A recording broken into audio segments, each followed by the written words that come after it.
اشتهر بين المفكرين أن أول من وضع المنطق هو فيلسوف اليوناني المشهور أرسطو في القرن الرابع قبل الميلاد، ولكنه لا يصح أن نفهم من هذا الكلام أن أرسطو كان أول من اخترع هذا العلم وابتدعه من عند نفسه وأنشئه، وأنه لم يسبقه أحد.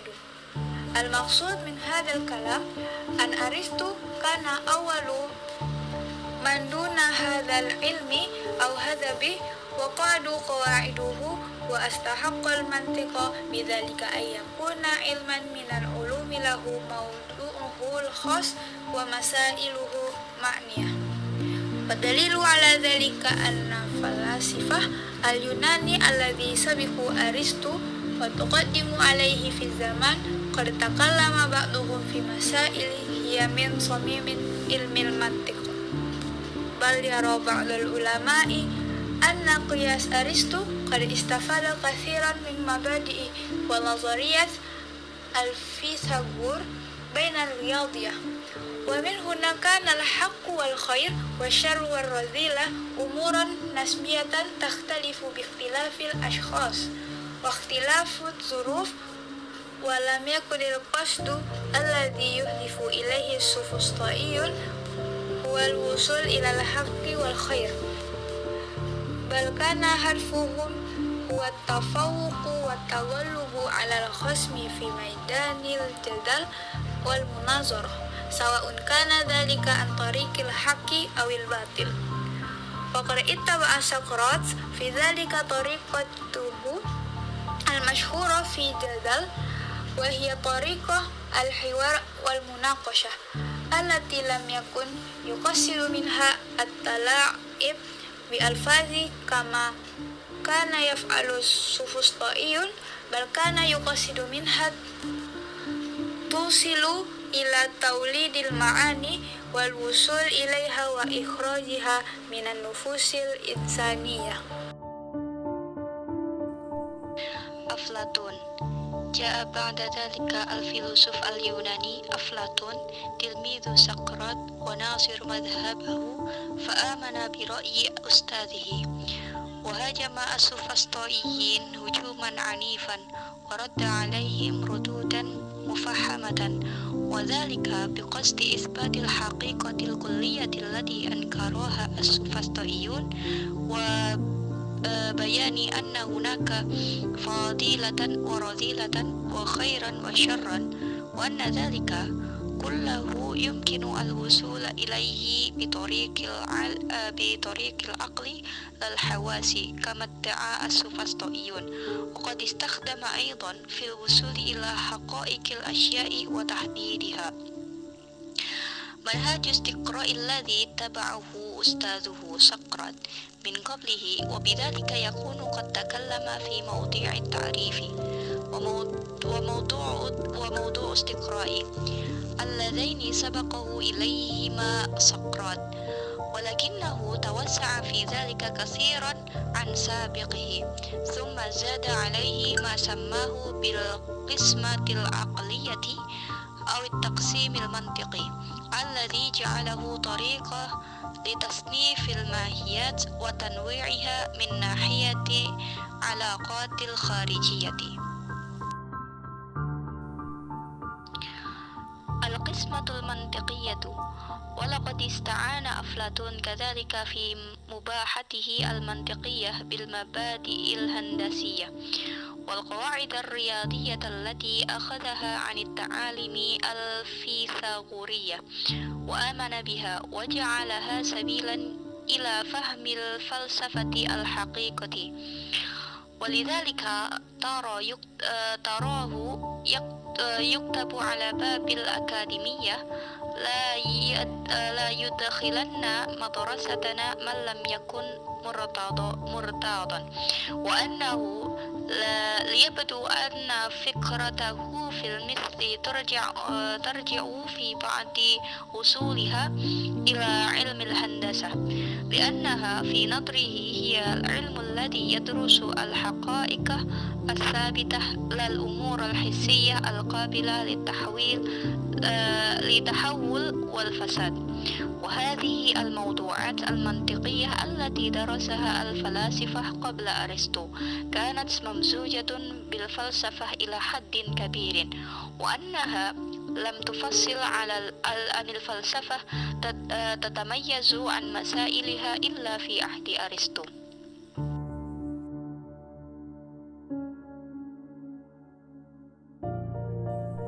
منطق أرسطو. قد أطلق أرسطو نفسه على كتابه اسم التحليلات، أي تحليلات الفكر إلى عناصره. ولما كنا نعلم أن أرسطو لم يعتبر المناطق علما من العلوم، ولما يعتبره آلة للعلوم ومقدمة لازمة لها، فقد أطلق بعض شراحي على كتاب أرسطو في المنطق اسمه أوراغانون، أي الآلات. وقد قسم أرسطو كتابه التحليلات في المنطق إلى 6 أقسام، وهي كتاب المقولات، وكتاب العبارة، والتحليلات الأولى، والتحليلات الثانية، والجدل، والأغاليط. وذلك لأنه رأى أن المنطق إنما يبحث في أعمال الفكر. وانقسم كتابه أولا إلى مراحل 3. أولا المبحث الأول في التصورات، ثانيا المبحث الثاني في التصديقات، ثالثا المبحث الثالث في القياس. ولما كان القياس من حيث مادته إما برهانيا يحتوي على مقدمات بديهية يقينية، أو جدليا مركبا من مقدمات ظنية، أو سوفسطائيا مركبا من مقدمات كاذبة، ومحتواها على النتيجة احتواء ظاهريا. لما كانت مواد الأقيسة على هذا النحو، كتب أرسطو 3 كتب أخرى في مواد القياس هي التحليلات الثانية، ويبحث في البرهان ومواده. خامسا الجدل، ويبحث في الجدل ومقدماته. سادسا الأغاليط أو السفسطة، ويبحث في الأقيسة المغالطية وموادها. وقد عرف العرب كل كتب أرسطو المنطقية وترجموها إلى اللغة العربية ضمن الذي ترجموه ونقلوه إليها، ولكنهم مع ذلك أضافوا إليها كتابين آخرين من كتب أرسطو الفنية، وهما كتاب الخطابة ريتوريكا، وكتاب الشعر بويوتيكا. وبذلك صارت كتب أرسطو المنطقية عند العرب 8، وهي كما وجدت في كتاب فرسمت لابن نديم وغيره ما يأتي: أولا المقولات، ثانيا العبارة، ثالثا التحليلات الأولى، رابعا التحليلات الثانية، خامسا الجدل، سادسا الغالط، سابعا الخطابة، ثمانيا الشعر. بسم الله الرحمن الرحيم. وإليك موجز عن كل كتاب من هذه الكتاب المنطقية.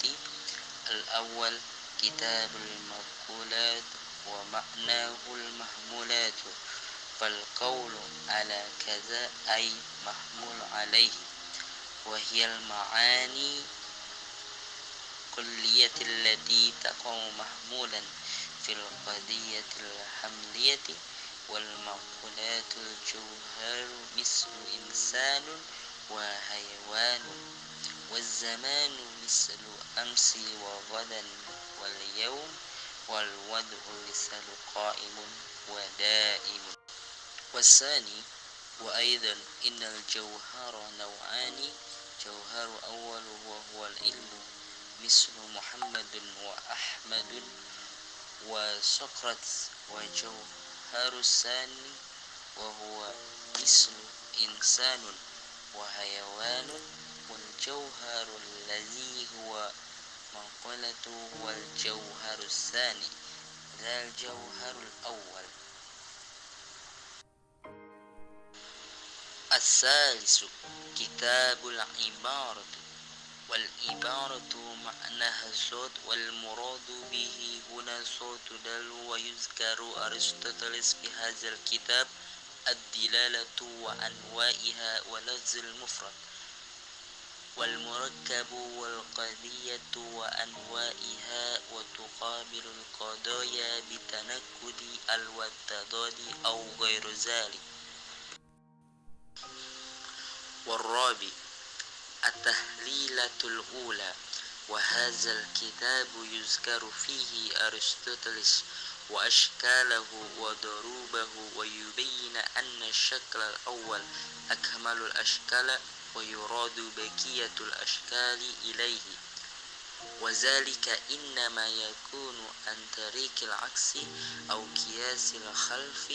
وهذه المناسبة أذكر أن أرسطوطلس لم يذكر العكس في باب القضية كما تفعل الآن، وإنما ذكره في باب التحليلات الأولى لمناسبته للقياس واجتياج القياس إليه في الرد إلى الشكل الأول. والخامس التحليلة الثانية. ويتكلم أرسطوطلس في هذا الكتاب عن مادة القياس البرهاني المؤلف من مقدمة يقينية، وهي المقدمات المركبة من الأولياء والمشاهدة والتجريبية والمتواترة. الستة الجدل. ويحث أرسطوطلس في هذا الكتاب ويضاف معنى الجدل، ويذكر مواد العكيسة الجدلية، وهي المقدمات المشهورة والمسلمة، أو يذكر فيه القوانين التي تستخدم فيه هذه العكيسة. السابع الأغاليط. ويبحث أرسطوطلس في هذا الكتاب معنى الأغاليط وأنواعها، وهي الأخطاء التي ترجع إلى إيهام في اللغات والغموض في الحدود أو إلى عدم مراعاة قواعد المنطق، وهي الأغلاط المادية التي ترجع إلى مادة القياس وقواعد إنتاجه. هذا تلخص لكتاب أرسطوطلس في المنطق، ومنه يكين بوضوح أنه علم بأكثر موضوعات المنطق القديم، إن لم يكن قد علم بها كلها، فقد تكلم في هذا الكتاب على الأجناس العالية والكليات والدلالة وأنواعها وتعريف القضايا والقياس وأشكاله وأدربه المنتجة، بل إنه قد تكلم في الاستقراء والتمثيل. ولكن أظهر ما كتبه أرسطوطلس في المنطق وبحثه في القياس أو الاستدلال القياسي الذي يعتمد فيه الباحث على مقدمة لو سلمت لزم عنها قول آخر هو النتيجة. ومن الملاحظ أن أرسطوطلس قد استفاد في نظريته في القياس بكلام أفلاطون في القسمة المنطقية، ولكنه تمكن من أن يتحاشى ما فيها من أخطاء، فإنها كانت تعتمد على الترديد بين شيئين، وتترك للباحث والمفكر اختيار أحدهما، وقد يكون ما يختاره منهما ليس هو المناسب لغرضه ومطلوبه، فيقع حينئذ في الخطأ.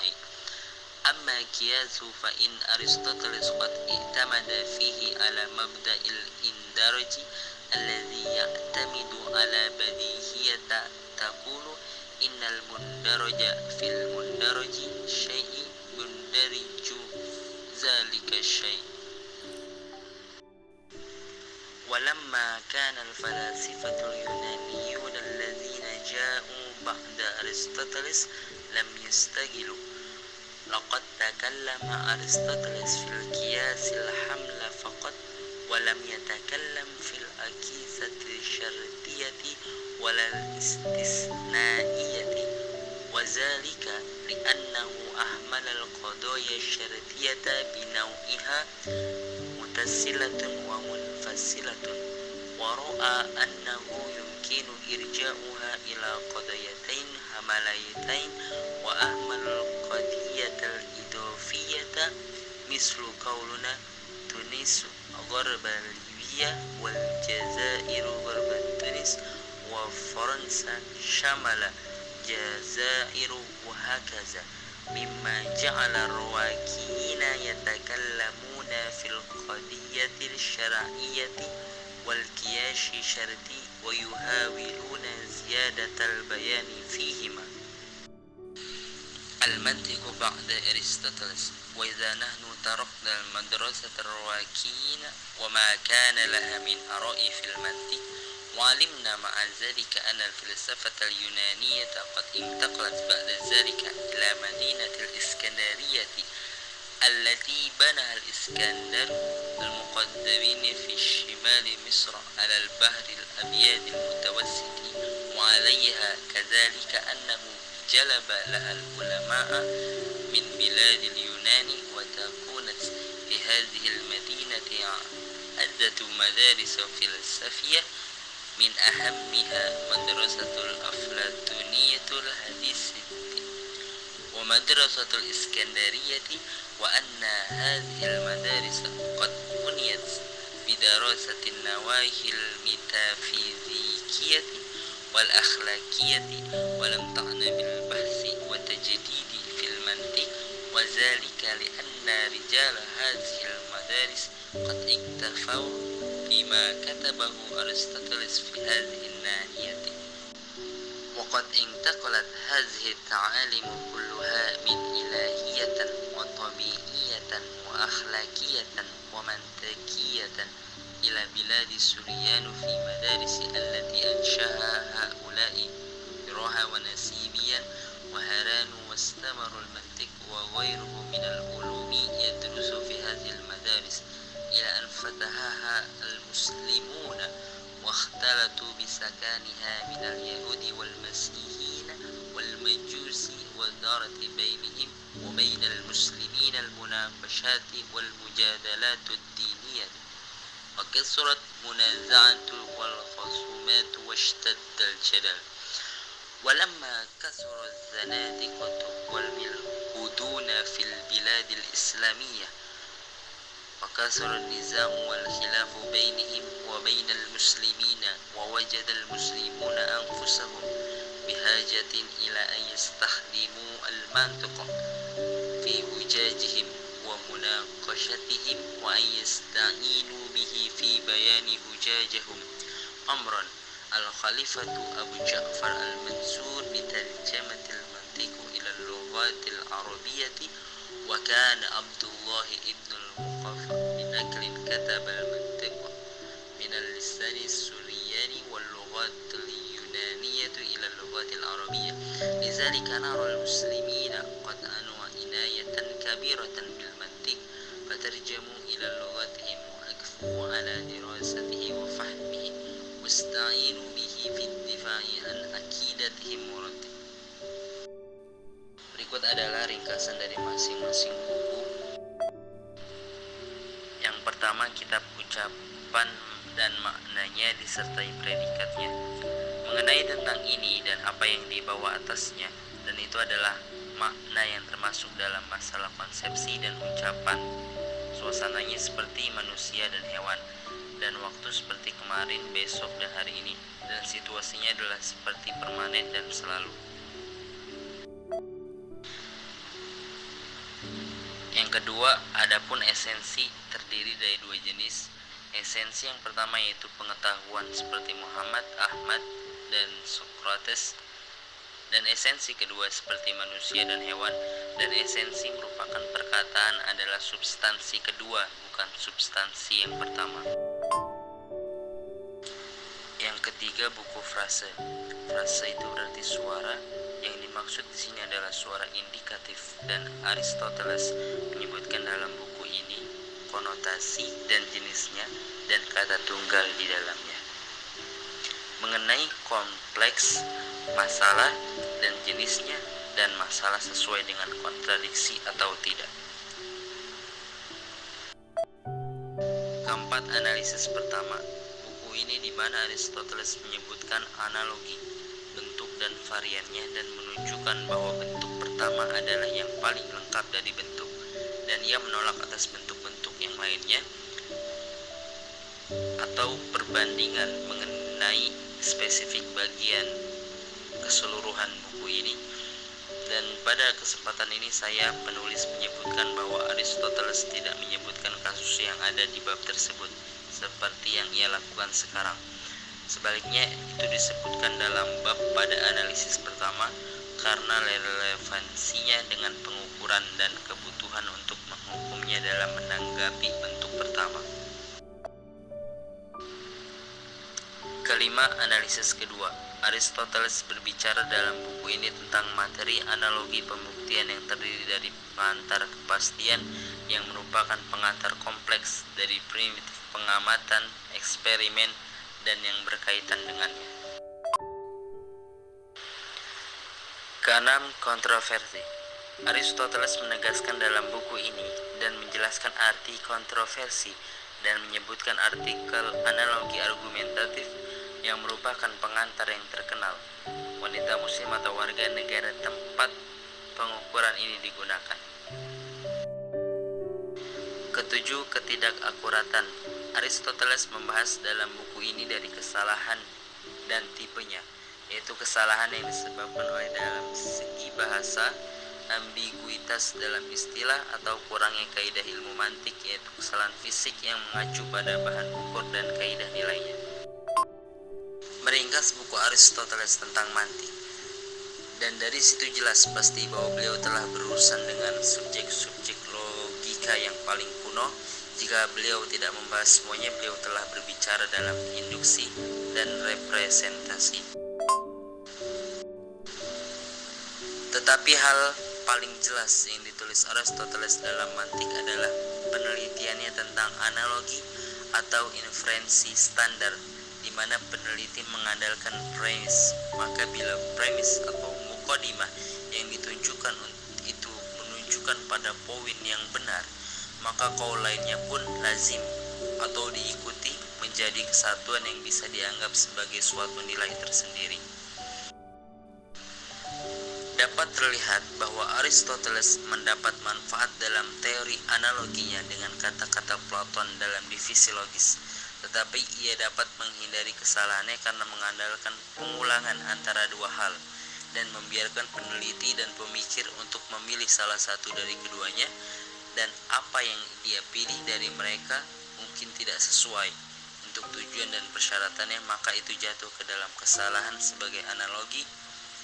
Aristoteles mengandalkan prinsip inklusi yang bergantung pada aksioma yang mengatakan apa yang termasuk dalam materi, ada sesuatu yang termasuk dalam benda itu. Sedangkan filsuf Yunani yang datang setelah Aristoteles, mereka tidak bekerja atau tidak disibukkan mengenai hal itu. Aristoteles berbicara hanya dalam analogi yang dipahami, dan dia tidak berbicara tentang analogi bersyarat atau pengecualian, karena dia mengabaikan masalah kondisional dari kedua jenis terhubung dan terpisah. Dan dia percaya bahwa itu dapat ditelusuri kembali kedua kasus yang dipahami, dan diabaikan masalah tambahan seperti yang kami katakan Tunisia ada di Libya Barat, Aljazair di barat Tunisia, Prancis ada utara Aljazair, dan seterusnya, yang membuat kaum Stoa berbicara tentang masalah hukum dan analogi bersyarat dan mencoba untuk meningkatkan pernyataan di dalamnya. Ilmu mantik setelah Aristoteles. Dan jika kita meninggalkan sekolah Stoa atau kaum Stoa, yaitu sekolah filsafat yang didirikan di Athena pada awal abad ketiga sebelum Masehi, dan apa yang dimilikinya dalam hal mantik, Dan kita tahu dengan ini bahwa filsafat Yunani telah pindah setelah itu ke kota Alexandria yang dibangun oleh Alexander, orang Makedonia di Mesir Utara di Mediterania. Dan di atasnya juga membawa sarjana dari Yunani dan dibentuk di kota ini. Kota ini memiliki beberapa sekolah filosofis. Yang paling penting adalah sekolah Neoplatonisme dan sekolah Alexandria, dan bahwa sekolah-sekolah ini peduli dengan studi tentang metafisik dan etika, dan tidak peduli dengan penelitian dan inovasi dalam mantik. Ini karena orang-orang di sekolah ini puas dengan apa yang ditulis Aristoteles dalam hal ini.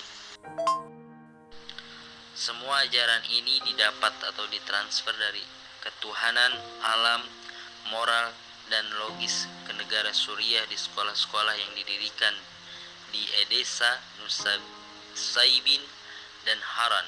Dan ilmu mantik dan ilmu lainnya terus diajarkan di sekolah-sekolah ini sampai Muslim menaklukkan mereka dan bercampur dengan penduduknya Yahudi dan Kristen dan orang Majus, dan perdebatan agama pun terjadi antara mereka dan Muslim, dan perselisihan serta perdebatan terus meningkat dan semakin intensif.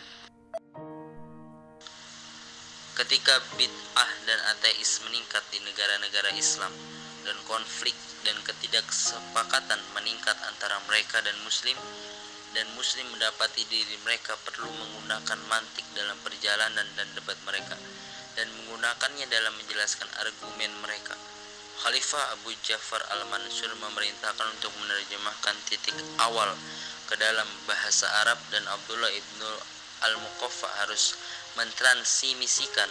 Beliau menulis logika dari bahasa Suriah dan bahasa Yunani ke bahasa Arab. Oleh karena itu, kami melihat umat Islam menaruh perhatian besar pada ilmu mantik, sehingga mereka menerjemahkan ke dalam bahasa mereka, mempelajari dan memahaminya, dan mencari argumen darinya dalam mempertahankan keyakinan mereka, dan mereka berpegang padanya.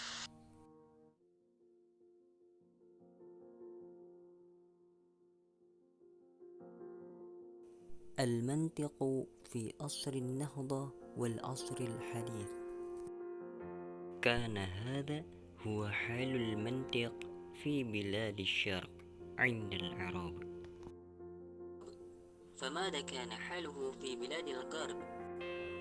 الواقع أن الغربيين في ذلك الوقت لم يكونوا يعلمون عن منطق أرسطو إلا القليل، ولم تكن عندهم عناية به، وذلك لأن آباء الكنيسة ورجالها من المسيحيين كانوا يحرمون النظر الفلسفة والبحث العقل الظانين، أن ذلك يفسد العقيدة الدينية.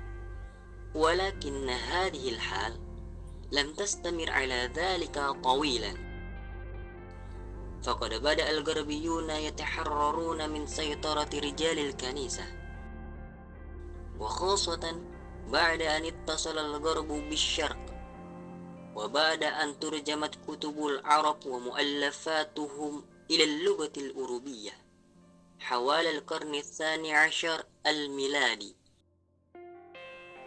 وبدأ ميل رجال الكنيسة إلى أرسطو وفلسفته، وبدأوا يستقلون بها، وبالتوفيق بينها وبين الدين على يد أحد رجالهم وهو القديس توماس أكوني 1284 ميلادية. فاشتغل الأوروبيون بالمنطق وعنوا به عناية كبيرة، كان له عندهم منزلة رفيعة، ولكن المنطق الذي اشتغلوا به هو المنطق الأرسطو، المنطق للصورة، لا سيما مباحث القياس الذي أحاطوه بسياج من الألفاظ الفنية والرموز الإصلاحية. ولكن هذا الوضع لم تستمر طويلا، فقد جاء عصر النهضة أي نهضة العلوم، وأخذ كثير من الفلاسفة يوجهون النقد إلى منطق أرسطو قائلين إنه منطق شكل لا يفيد في تقديم العلوم، وأنه استدلال عقيم لا ينفع في الكسب عن معلومات جديدة. وها هو ريموس أحد مفكر القرن الخامس عشر قد أراد أن يستبدل بمنطق أرسطو منطقا آخر أبسط منه وأوضح، وإن كان لم يتمكن من إتمام عمله. على أن رجال عصر النهضة لم يأخذوا على منطق الأرسطو آليته فحسب، وإنما عابوا عليه كذاك، أنه لم يهتم بالملاحظة والتجربة، وأنه أهمل الاستدلال الاستقرائي، ذلك الاستقراء الذي هو سبيل الوصول إلى اكتساب المجهول، والذي يوصلنا إلى اكتشاف معلومات جديدة. ولذلك نرى بعض الفلاسفة المحدثين يدعون إلى ترك المنطق الأرسطو ونبذه واستبداله بمنطق آخر يفيدنا في البحث العلمي الجديد. وها هو ذا الفيلسوف الإنجليزي فرانسيس بيكون الذي وجد في أواخر القرن السادس عشر والمتوفى سنة 1626 ميلادية، يقوم على الدعوة إلى منطق جديد. هذا المنطق هو منطق الاستقراء ومناهج العلوم، وينقض منطق أرسطو نقدا مرا. ويقول بيكون: لقد مضى زمن طويل لم يأتي العلماء فيه ببحوث جديدة، ولم يتقدم البحث العلمي خطوة واحدة إلى الإمام، وذلك إنما كان بسبب الاعتماد على المنطق الشكل، المنطق الصورة. ونحن اليوم نريد أن ندرس الطبيعة ونختبرها، ولا يمكن ذلك بالمنطق القديم، وإنما يكون بمنطق الاستقراء بالملاحظة والتجربة. فإذا كنا نريد اليوم أن ندرس الطبيعة ونعرف قوانينها، فما علينا إلا أن ندرسها في كتاب الطبيعة المفتوح، وذلك إنما يكون بملاحظة ما يجرى في الطبيعة من حوادث وما يوجد فيها من ظواهر. فإذا أردنا مثلا أن نعرف حركات الأفلاك، فلا نقول كما قال أرسطو إن حركاتها دائرية، لأن الأفلاك تدور، والحركة الدائرية أشرف الحركات، فتكون حركة الأفلاك دائرية. بل يجب أن نلاحظ الأفلاك ونرصدها لنعرف حركتها، ومع ذلك فلا يكفي أن نلاحظ الطبيعة لنعرف ما يجري فيها من أحداث، وإنما يجب علينا كذلك أن نتوجه إلى الطبيعة ونلقي عليها الأسئلة المتعددة، ثم ننتظر أن تجيبنا عنها. وهذا هو ما يسمى في العلوم الآن بالتجربة. ومن هنا نرى أن بيكون قد حمل جملة شعواء على منطق أرسطو، ولاحظ أنه لا سبيل له إلى كشف أفكار جديدة، وأنه لا يأتي بجديد، ولا يستطيع إثبات المبادئ الكلية، بل إن فيه مصادرة على المطلوب، لأن نتيجته مذكورة في المقدمات. ولذلك عارضه حتى في عنوان كتاب كتبه، وسماه الأرغان الجديد، معارضا بذلك كتاب أرسطو، ومشيرا إلى أن الآلة القديمة قد فسدت ولم تعد صالحة للبحث. ويقول في توضيح ذلك: إننا إذا قلنا إن شقرات إنسان، وكل إنسان فان، شقرات فان، وذلك بناء على شروط إنتاج شكل الأول. ألسنا نفترض فناء الشقرات في الوقت الذي نقول فيه إنه إنسان.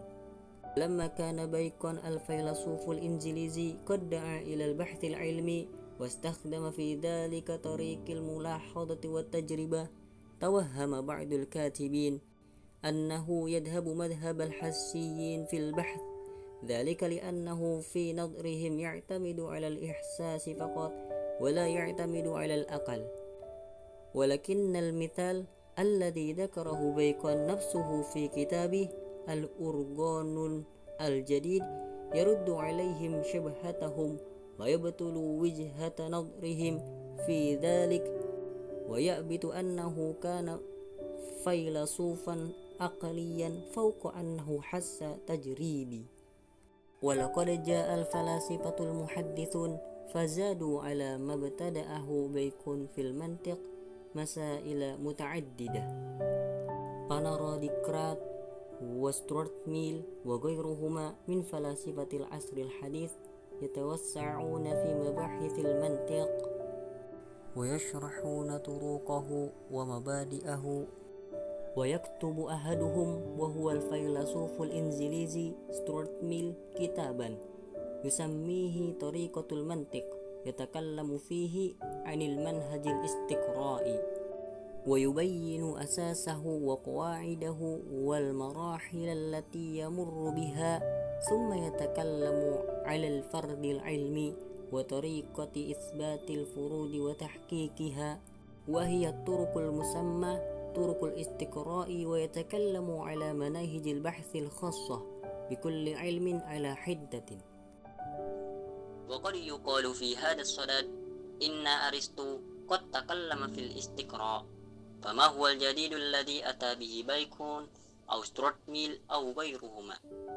والجواب على ذلك أن أرسطو لم يبحث الاستقراء بالمعنى العلمي الحديث، ولم يتكلم فيه بمثل ما بحث وتكلم فيه هؤلاء الفلاسفة، ولم يتوسع فيه توسعهم، كما أنه لم يبحث كذلك مناهج العلوم بالمعنى الذي قصدوا إليه وأرادوه منها،